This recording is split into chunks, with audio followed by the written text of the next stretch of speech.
Sir, may nagsabi kasi sir na pareho lang daw. Pareho lang ng... Sabi yan, gumastos lang daw sila kung yan ang gamitin. Ano masabi mo na sir? Ito. Sige. Tingnan natin ito.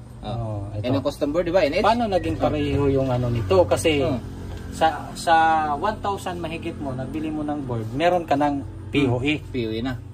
Ang POE, bibilin mo ng 500 plus. POE lang yun. Diyan pa lang, wala na. Wala na. Tapos, bibili pa sila ng back converter na 5 volts. Bibili pa sila ng 12 volts. Tapos 48 volts. May magkano na 'yon? Magkano na 'yon? 2,000 plus na 'yon. Tapos yan 1,1 lang. 1,1 lang yan. Ito 1,1 lang. What? Sa Shopee. Pero pag direct sa atin, 950 lang. 950 lang. Diba? So, yan yung kagandahan nito, sir. Tapos, ang pagkagandahan, may heatsink. Heatsink pa. Diba? So, bibili sila ng back converter, walang heatsink. Yan yung kagandahan. Yan, meron na. Meron. Pero ang kagandahan nito, built-in na yung custom board kasi nga meron na siyang power cut para sa quick start. Wow, yun ang maganda. Tsaka gandaan sir, 2 weeks na, wala pa rin problema. Wala pa rin problema. I-upgrade lang natin ang, ano nga to? Ano to yung ano mo sir? I-upgrade natin sir, ito. Yan, yung mga board natin. Parang lumalaki sir oh. In-its connect yan sir. In-its connect yun to na board. In-its connected. Grabe naman yan. Explain natin kung ano mga purpose nito. Sige.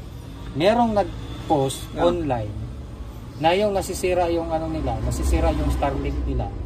Kasi nga, nagda-down yung battery. Pero hindi nila alam na merong mga step-up converter na tumataas talagang voltahe. Kaya nasisira yung Starlink. Kaya? Ito, yan, regulated siya. Stable talaga siya. Yun yung kagandahan nito. Ito yung ginamit natin. Hindi tayo bumili ng kahit ano kasi ito stable talaga. Pababa man o tataas yung voltahe, ito stable. 48 volts talaga. Ito naman sir, ano naman to? Ito yung pinakamalupit. Pinakamalupit. May stocks na ba tayo niyan?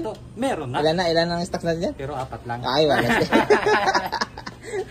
Kasi parating pa kasi yung ano nito, yung ibang ano natin. Ilan natin? So, ang kaganda nito sir, built-in na yung low voltage disconnect. Nandito na Ay, grabe naman yan. Nandito na yung relay. At saka nandito na yung backup, backup. Tapos load at saka priority. Kung gusto mo, AC-DC to sir. AC-DC pa rin. Ibig sabihin, pwede mo siyang gamitin sa AC, pwede mo siyang gamitin AC sa battery. Gusto mong inverter to inverter, pwede. Pwede kang gumamit nito as hybrid setup. Ibig sabihin, all-in-one pa rin yan? All-in-one pa rin. Ay, walastik. Yan yung kagandahan. Mahilig ka sa all-in-one sira? Mas maganda kasi yung all-in-one. Di ba? Yun yung kagandahan nito, sir. At saka kaya ito, 3,000 watts. Grabe naman yan. So, guys, 4 na lang guys. Available kasi ginagamit na namin yung iba. May 4 na natira. Tapos mamaya, i-update natin.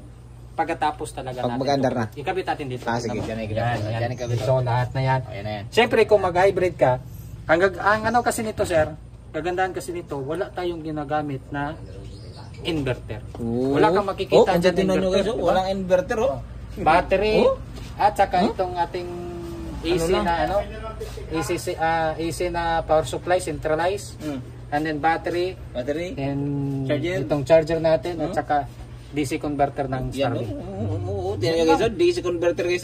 Pwede kang maglagay ng dito, tawag breaker.